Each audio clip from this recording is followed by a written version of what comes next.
आखिर क्यों कहते हैं कर्ण को महादानी? दोस्तों, दुर्वासा आर्ष के वरदान से कुंती ने सूर्य का आह्वान करके कौमार्य में ही कर्ण को जन्म दिया था। लोकलाज भय से कुंती ने उसे नदी में बहा दिया था। बाद में गंगा किनारे हस्तिनापुर के सारथी अधिरथ को कर्ण मिला और वह उस बालक को अपने घर ले गया। कर्ण को अधिरथ की पत्नी राधा ने पाला, इसलिए कर्ण को राधेय भी कहते हैं। अंग देश के राजा कर्ण की पहली पत्नी का नाम वृषाली था। दोस्तों, कर्ण की शक्ति अर्जुन और दुर्योधन से कम नहीं थी।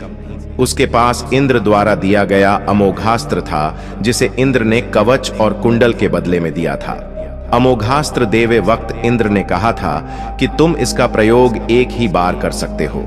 यह जिस पर भी चलाया जाएगा वह निश्चित ही मारा जाएगा। कर्ण ने इस अमोघास्त्र का प्रयोग उसने दुर्योधन के कहने पर भीमपुत्र घटोत्कच पर किया था, जबकि वह इसका प्रयोग अर्जुन पर करना चाहता था। यह ऐसा अस्त्र था जिसका वार कभी खाली नहीं जा सकता था, लेकिन वरदान अनुसार इसका प्रयोग एक बार ही किया जा सकता था। तो चलिए जानते हैं कर्ण द्वारा किए गए महादानों के बारे में। दोस्तों, हम सब नर 10 लाख हिंदू सनातनी परिवारों को जोड़ने का संकल्प किया है, तो आप भी अपना योगदान दें। चैनल को सब्सक्राइब करें, इसमें आपके कोई पैसे खर्च नहीं होंगे। दोस्तों, भगवान कृष्ण ने भी कर्ण को सबसे बड़ा दानी माना है। अर्जुन ने एक बार कृष्ण से पूछा कि सब कर्ण की इतनी प्रशंसा क्यों करते हैं। तब कृष्ण ने 2 पर्वतों को सोने में बदल दिया और अर्जुन से कहा कि इस सोने को गांव वालों में बांट दो। अर्जुन ने सारे गांव वालों को बुलाया और पर्वत काट काट कर देने लगे और कुछ समय बाद थक कर बैठ गए। तब कृष्ण ने कर्ण को बुलाया और सोने को बांटने के लिए कहा, तो कर्ण ने बिना कुछ सोचे समझे गांव वालों को कह दिया कि ये सारा सोना गांव वालों का है और वे इसे आपस में बांट लें। तब कृष्ण ने अर्जुन को समझाया कि कर्ण दान करने से पहले अपने हित के बारे में नहीं सोचता। इसी बात के कारण उन्हें सबसे बड़ा दानवीर कहा जाता है।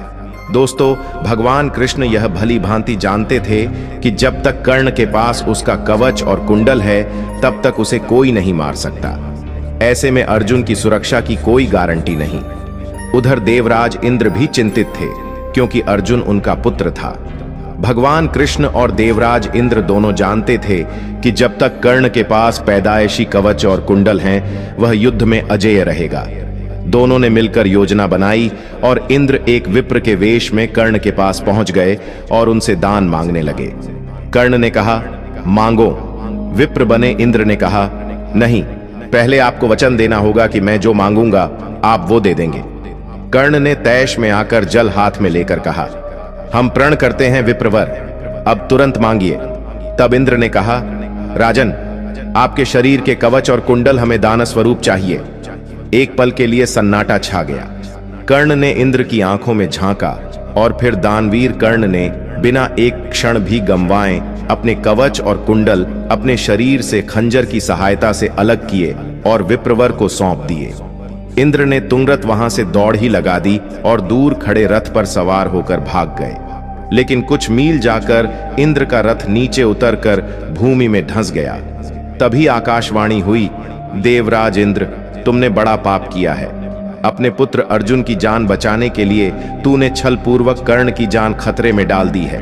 अब यह रथ यहीं धंसा रहेगा और तू भी यहीं धंस जाएगा।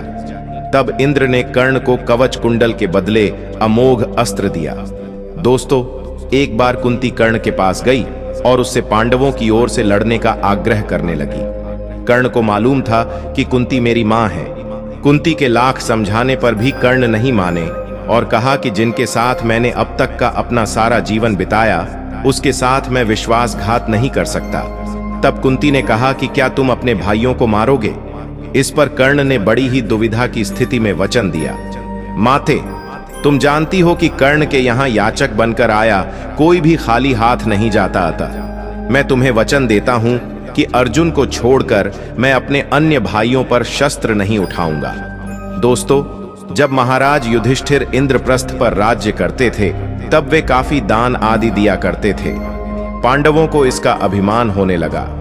भीम व अर्जुन ने श्री कृष्ण के समक्ष युधिष्ठिर की प्रशंसा शुरू की कि वे कितने बड़े दानी हैं। लेकिन कृष्ण ने उन्हें बीच में ही टोक कर कहा, हमने कर्ण जैसा दानवीर कहीं नहीं देखा। पांडवों को यह बात पसंद नहीं आई। तब कृष्ण ने कहा कि समय आने पर सिद्ध कर दूंगा। कुछ ही दिनों बाद एक याचक युधिष्ठिर के पास आया और बोला, महाराज, मैं आपके राज्य में रहने वाला एक ब्राह्मण हूं और मेरा व्रत है कि बिना हवन किए कुछ भी नहीं खाता पीता। कई दिनों से मेरे पास यज्ञ के लिए चंदन की लकड़ी नहीं है। यदि आपके पास हो तो मुझ पर कृपा करें, अन्यथा हवन तो पूरा नहीं ही होगा, मैं भी भूखा प्यासा मर जाऊंगा। युधिष्ठिर ने तुरंत कोषागार के कर्मचारी को बुलवाया और कोष से चंदन की लकड़ी देने का आदेश दिया। संयोग से कोषागार में सूखी लकड़ी नहीं थी। तब महाराज ने भीम व अर्जुन को चंदन की लकड़ी का प्रबंध करने का आदेश दिया, लेकिन काफी दौड़ धूप के बाद भी सूखी लकड़ी की व्यवस्था नहीं हो पाई। तब ब्राह्मण को हताश होते देख कृष्ण ने कहा, मेरे अनुमान से एक स्थान पर आपको लकड़ी मिल सकती है, आइए मेरे साथ। ब्राह्मण यह सुनकर खुश हो गए। बोला, कहां पर? तब भगवान ने अर्जुन व भीम का भी वेश बदलकर ब्राह्मण के संग लेकर चल दिए। कृष्ण सबको लेकर कर्ण के महल में गए। सभी ब्राह्मणों के वेश में थे, अतः कर्ण ने उन्हें पहचाना नहीं। याचक ब्राह्मण ने जाकर लकड़ी की अपनी वही मांग दोहराई। कर्ण ने भी अपने भंडार के मुखिया को बुलवाकर सूखी लकड़ी देने के लिए कहा। वहां भी सूखी लकड़ी नहीं थी। ऐसे में ब्राह्मण निराश हो गया। अर्जुन और भीम प्रश्न सूचक निगाहों से भगवान कृष्ण को ताकने लगे, लेकिन श्री कृष्ण अपनी चिरपरिचित मुस्कान लिए चुपचाप बैठे रहे। तभी कर्ण ने कहा, हे ब्राह्मण देव, आप निराश न हो, एक उपाय है मेरे पास। उसने अपने महल के खिड़की दरवाजों में लगी चंदन की लकड़ी काट काट कर ढेर लगा दी। फिर ब्राह्मण से कहा, आपको जितनी लकड़ी चाहिए कृपया ले जाइए। कर्ण ने लकड़ी ब्राह्मण के घर पहुंचाने का प्रबंध भी कर दिया। ब्राह्मण कर्ण को आशीर्वाद देता हुआ लौट गया। पांडव व श्री कृष्ण भी लौट आए। वापस आकर भगवान ने कहा, साधारण अवस्था में दान देना कोई विशेषता नहीं है।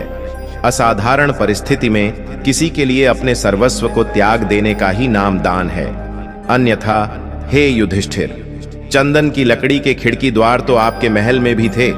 दोस्तों, किंवदंती है कि एक बार कर्ण ने अपना यौवन ही दान दे दिया था। कथा अनुसार एक बार की बात है, दुर्योधन के महल पर भगवान नारायण स्वयं विप्र के वेश में पधारे और दुर्योधन के भिक्षा मांगने लगे। दुर्योधन के द्वार पर आकर एक विप्र ने अलख जगाई, नारायण हरि भिक्षाम देहि।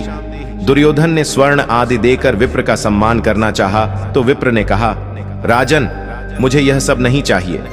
दुर्योधन ने आश्चर्य से पूछा, तो फिर महाराज कैसे पधारे? विप्र ने कहा, मैं अपनी वृद्धावस्था से दुखी हूं। मैं चारों धाम की यात्रा करना चाहता हूं, जो युवावस्था के स्वस्थ शरीर के बिना संभव नहीं है। इसलिए यदि आप मुझे दान देना चाहते हैं तो यौवन दान दीजिए। दुर्योधन बोला, भगवन, मेरे यौवन पर मेरी सहधर्मिणी का अधिकार है। आज्ञा हो तो उनसे पूछ आऊं। विप्र ने सिर हिला दिया। दुर्योधन अंतपुर में गया और मुंह लटकाए लौट आया। विप्र ने दुर्योधन के उत्तर की प्रतीक्षा नहीं की।